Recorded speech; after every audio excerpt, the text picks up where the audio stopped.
Hello दोस्तों, आप सभी का स्वागत है हमारे YouTube channel the crazy board पर। दोस्तों, आज हम इस वीडियो में प्रश्नावली 9.1 के इस 15 नंबर क्वेश्चन को सॉल्व करेंगे। तो आइए पहले 15 नंबर क्वेश्चन को पढ़ते हैं, इनको समझते हैं, उनके बाद इनको सॉल्व करेंगे। दोस्तों, 15 नंबर क्वेश्चन है, एक सीधा राजमार्ग एक मीनार के पाद तक जाता है। मीनार के शिखर पर खड़ा एक आदमी एक कार को 30 डिग्री के अवनवन कोण पर देखता है, जो कि मीनार के पाद की ओर एक समान चाल से जाता है। 6 सेकंड बाद कार का अवनवन कोण 60 डिग्री हो गया। इस बिंदु से मीनार के पाद तक पहुंचने में कार द्वारा लिया गया समय ज्ञात कीजिए। तो दोस्तों, इसमें हमको समय यानी टाइम ज्ञात करना है। दोस्तों, ये 50 मीटर जो है, इस पर आप ध्यान नहीं दीजिएगा, ये वैसे लिखा हुआ है, क्वेश्चन यही है। तो आइए इसको पहले समझते हैं। दोस्तों, एक सीधा राजमार्ग जो है एक मीनार तक जाता है। तो मान लीजिए ये एक राजमार्ग है जो क्या है, एक मीनार तक जाता है। इनको आप मीनार मान लीजिए। एक सीधा राजमार्ग एक मीनार तक जाता है। एक आदमी एक कार को 30 डिग्री के अवनवन कोण पर देखता है। एक आदमी है यहाँ पर मीनार पर बैठा हुआ, जो क्या है, एक कार को 30 डिग्री के अवनवन कोण पर देखता है। 30 डिग्री के अवनवन कोण पर देखता है, जो कि मीनार की पाद की ओर एक समान चाल से जाता है। ये कार क्या है, मीनार के पाद की ओर एक समान चाल से चल रही है। तो कुछ समय बाद मान लीजिए कार यहाँ पे आ गया। उनके बाद आगे में क्वेश्चन है, 6 सेकंड बाद कार का अवनवन कोण 60 डिग्री हो गया। यहाँ से यहाँ तक जो कार पहुँचा, यहाँ पर टाइम लगा 6 सेकेंड। उस टाइम पे कार का अवनवन कोण जो है वो कितना हो गया, 60 डिग्री। तो यहाँ पे 30 डिग्री से बढ़ के ये 60 डिग्री हो गया। तो इस बिंदु से मीनार के पाद तक पहुँचने में, यानी मीनार का पाद ये हो गया, यहाँ तक पहुँचने में लिया गया समय क्या होगा वो हमको कैलकुलेट करना है। यानी यहाँ से यहाँ तक पहुँचने में क्या समय लगा वो समय हमको कैलकुलेट करना है। तो हमको उम्मीद है कि आपको ये क्वेश्चन समझ में आ गया होगा। अब आइए इनको हम सॉल्व करते हैं। दोस्तों, ये क्वेश्चन हम यहाँ पे लिख लिए हैं और यहाँ पे हम इसका डायग्राम भी बना लिए हैं। क्या है क्वेश्चन, एक सीधा राजमार्ग एक मीनार के पाद तक जाता है। एक सीधा राजमार्ग है जो एक मीनार के पाद तक जाता है। यहाँ पे CD एक मीनार है। मीनार के शिखर पर खड़ा एक आदमी एक कार को 30 डिग्री के अवनवन कोण पर देखता है। मीनार के शिखर पर एक आदमी खड़ा है जो एक कार को 30 डिग्री के अवनवन कोण पर देखता है। तो 30 डिग्री का यहाँ पे यह अवनवन कोण है। तो आपको उन्नयन कोण और अवनवन कोण का कॉन्सेप्ट अच्छे से समझ में आना चाहिए, तो ये क्वेश्चन अच्छे से समझ में आएगा। तो यहाँ पे 30 डिग्री के अवनवन कोण पर ये देखता है, जो कि मीनार के पाद की ओर एक समान चाल से जाता है। ये कार जो है मीनार के पाद की ओर एक समान चाल से जाता है। 6 सेकंड बाद कार का अवनवन कोण 60 डिग्री हो गया। 6 सेकंड के बाद कार यहाँ पे पहुँचता है और कार का अवनवन कोण जो है वो 30 डिग्री से बढ़ के यहाँ तक आने में ये 60 डिग्री हो गया।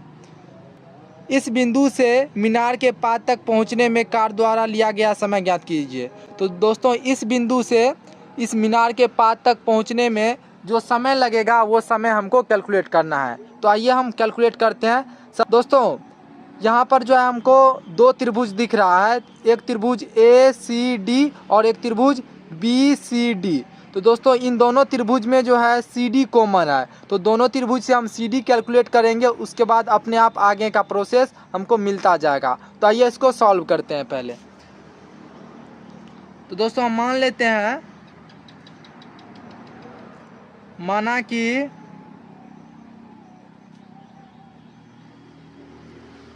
CD एक मीनार है। CD क्या है, एक मीनार है। और यहाँ पे लिखेंगे कार द्वारा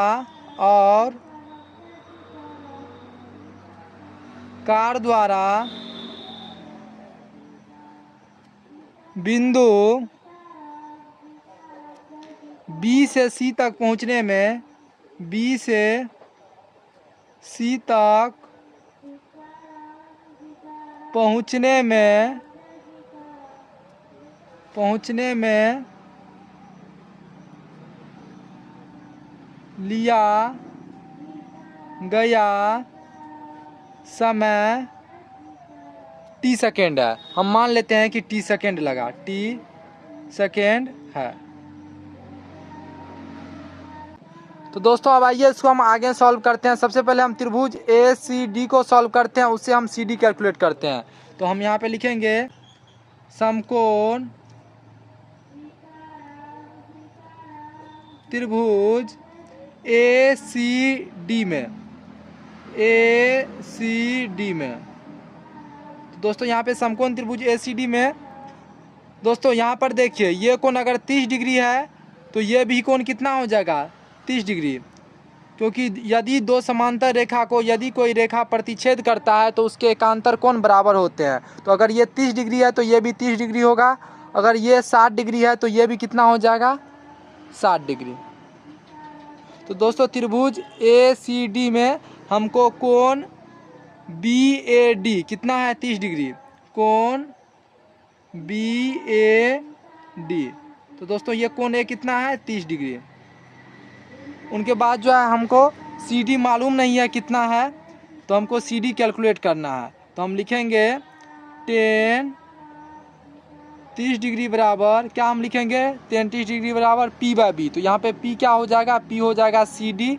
तो यहाँ पे लिखेंगे सी डी, और बी यानी आधार क्या हो जाएगा, आधार हो जाएगा ए सी। तो आधार की जगह हम लिखेंगे ए सी। तो दोस्तों 30 डिग्री का वैल्यू क्या होता है ये आपको याद होना चाहिए। तो दोस्तों ये समझने के लिए आप याद रखिए 1/√3 होता है 30 डिग्री का वैल्यू। अब सी डी का वैल्यू हमको कैलकुलेट करना है बटा ए सी की जगह हम क्या लिख सकते हैं, ए सी की जगह हम लिख सकते हैं A B plus B C. तो हम ए सी की जगह लिखेंगे A B plus B C. अब यहाँ पे हम क्रॉस मल्टीप्लाई करेंगे, तो एक से अगर हम गुना करेंगे A B plus B C में तो क्या हो जाएगा, ये A B plus B C. और हम सी डी से अगर गुना करेंगे √3 में तो ये क्या हो जाएगा, √3 सी डी। या सी डी बराबर क्या हो जाएगा, A B plus B C बटा √3। क्योंकि ये √3 यहाँ पे गुना में है तो क्या हो जाएगा, भागा में। इसको आप समीकरण 1 मान लीजिए। अब हम फिर से त्रिभुज बी सी डी को सॉल्व करेंगे, उससे हम फिर सी डी कैलकुलेट करेंगे। अब यहाँ पर भी सी डी है तो वहाँ पे सी डी का हम वैल्यू रख देंगे। तो आइए अब इसको आगे सॉल्व करते हैं। दोस्तों हम त्रिभुज ए सी डी को सॉल्व किए, तो उससे हमको सी डी का वैल्यू क्या आया, वो आया A B plus B C बटा √3। तो इसको हम इक्वेशन 1 मान लिए। अब त्रिभुज हम बी सी और डी को सॉल्व करेंगे। तो त्रिभुज बी सी डी को अगर हम सॉल्व करेंगे तो उससे फिर हम सी डी कैलकुलेट करते हैं। तो आइए इससे हम फिर से सी डी कैलकुलेट करते हैं। तो यहाँ पे हम लिखेंगे पुनः समकोण त्रिभुज बी सी डी में, बी सी डी में यहाँ पर एंगल ये कितना हो जाएगा, तो दोस्तों ये एंगल हो जाएगा आपको 60 डिग्री। तो यहाँ पे हम लिखेंगे कोण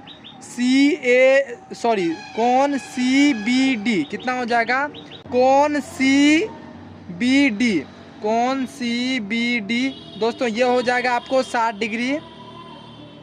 उनके बाद जो है अब आइए हम यहाँ पर फिर लेंगे tan 60 डिग्री बराबर, tan 60 डिग्री बराबर क्या हो जाएगा, P बाई बी। तो P क्या हो जाएगा, फिर सी डी हो जाएगा P। तो P की जगह लिखेंगे सी डी, और B यानी आधार क्या हो जाएगा, आधार हो जाएगा इस बार बी सी। क्योंकि हम त्रिभुज बी सी डी को सॉल्व कर रहे हैं तो आधार हो जाएगा इस बार बी सी। तो दोस्तों tan 60 का जो वैल्यू होता है वो होता है √3 बराबर सी डी बटा बी सी। तो दोस्तों यहाँ से क्या हो जाएगा, √3 से अगर बी सी में हम गुना करेंगे तो हो जाएगा √3 बी सी बराबर सी डी। तो दोस्तों इस बार सी डी का जो वैल्यू आया वो आया √3 बी सी। तो दोस्तों यहाँ पर से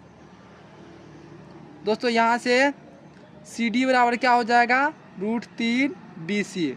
तो दोस्तों इस सी डी के जगह हम ये समीकरण 1 से इस सी डी का जो है वैल्यू यहाँ पे हम रख देंगे। तो दोस्तों सी डी का वैल्यू कितना आया है, A B plus B C बटा √3। यहाँ पे सी डी का वैल्यू आइए रख देते हैं। तो यहाँ पर सी डी का वैल्यू कितना आया है, A B plus B C बटा √3। तो दोस्तों सी डी का यहाँ पे हम वैल्यू रख दिए समीकरण 1 से बराबर √3 बी सी। ये कैसे किए, समीकरण 1 से। अब यहाँ पे हम फिर से क्रॉस मल्टीप्लाई करेंगे तो AB प्लस BC बराबर क्या हो जाएगा, अगर √3 को इस साइड भेजेंगे तो क्या हो जाएगा, √3 को √3 से गुना करेंगे तो हो जाएगा 3BC, या AB बराबर क्या हो जाएगा, अगर 3BC है और ये BC यहाँ पे प्लस में है तो ये इस साइड आएगा तो माइनस हो जाएगा, तो -BC। तो AB बराबर हो जाएगा 3BC माइनस BC, तो ये क्या हो जाएगा 2BC। तो दोस्तों 2BC बराबर क्या हो गया, AB। दोस्तों AB बराबर हो गया 2BC। तो दोस्तों इसीलिए BC बराबर क्या हो जाएगा, तो BC बराबर हो जाएगा AB/2। तो दोस्तों BC का जो वैल्यू आया वो कितना आया, AB/2। यहाँ पे आप देख लीजिए BC का वैल्यू कितना आया, वो आया AB/2, AB/2। तो दोस्तों यहाँ से यहाँ तक जाने में हमको कितना समय लगा ये कैलकुलेट करना है। तो सबसे पहले हमको इस कार की चाल यानी स्पीड कैलकुलेट करनी होगी। तो दोस्तों ये दूरी कितना है AB, और हमको टाइम दिया हुआ है 6 सेकेंड। तो इससे हम कार की जो है हम चाल कैलकुलेट कर लेंगे। तो आइए हम लिखते हैं दोस्तों, यहाँ पर हम लिखेंगे कार की चाल बराबर, तो दोस्तों कार की चाल क्या होगी, दूरी बटा समय। यहाँ पे दूरी क्या है, दूरी है AB और समय कितना है 6 सेकेंड। तो कार की चाल बराबर क्या हो जाएगा, दूरी बटा समय। दूरी कितना है, तो दोस्तों दूरी है AB और टाइम कितना है, तो टाइम है दोस्तों 6 सेकेंड। तो AB/6 ये क्या हो गया, कार की चाल हो गया। दोस्तों अब हमको कार की चाल मालूम है AB/6 मीटर पर सेकेंड, या जो बोल दीजिए, और हमको BC ये दूरी मालूम है कितना है, AB/2। तो दोस्तों हम यहाँ से यहाँ तक की हमको दूरी भी मालूम है AB/2, और यहाँ से कार की चाल भी मालूम है AB/6। तो दोस्तों इससे हम टाइम कैलकुलेट कर लेंगे। तो आइए यहाँ से हम टाइम कैलकुलेट करते हैं। दोस्तों कार की चाल कितना निकला हमको, AB/6। तो अब आइए B से C तक पहुँचने में लिया गया समय हम कैलकुलेट कर लेते हैं। तो यहाँ पे हम लिखेंगे, इसीलिए कार द्वारा बिंदु B से C तक पहुँचने में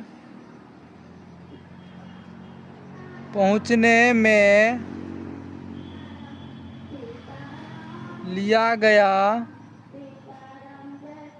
समय बराबर। तो दोस्तों समय बराबर क्या होता है, तो ये आप जानते होंगे, ये होता है दूरी बटा चाल। ये आप जानते होंगे कि चाल बराबर होता है दूरी बटा समय, दूरी बटा समय, यानी स्पीड बराबर डिस्टेंस अपॉन टाइम। तो यानी चाल बराबर दूरी बटा समय। तो यहाँ से समय बराबर क्या हो जाएगा, समय बराबर हो जाएगा दूरी बटा चाल। तो दोस्तों यहीं से हम लिखे हैं समय बराबर दूरी बटा चाल। तो अब बताइए दूरी क्या है, तो दोस्तों दूरी है BC। तो BC और चाल क्या है, तो दोस्तों चाल है AB/6। तो चाल है कार की AB/6। तो दोस्तों BC का वैल्यू कितना निकला हमको, BC का वैल्यू निकला AB/2। तो BC की जगह हम लिख देंगे AB/2, और ये भागा में है तो इसको अगर हम गुना में करेंगे तो 6 ऊपर चला आएगा और AB ये नीचे आ जाएगा। यहाँ से AB से AB कैंसिल हो जाएगा और 2 तिया 6, यहाँ पे कितना आ गया 3 सेकेंड। तो टाइम कितना आ गया 3 सेकेंड। तो दोस्तों कार को जो है बिंदु B से C तक पहुँचने में जो टाइम लगा वो कितना लगा, 3 सेकेंड। तो दोस्तों ये टाइम कितना निकल गया हमको, 3 सेकेंड। तो दोस्तों हमको उम्मीद है कि आपको ये क्वेश्चन अच्छे से समझ में आ गया होगा। अगर कोई भी डाउट है तो आप हमको कमेंट में ज़रूर पूछिएगा। तो मिलते हैं अगले वीडियो में, तब तक के लिए आप पढ़ाई करते रहिए। Thank you for watching this video. जय हिंद दोस्तों।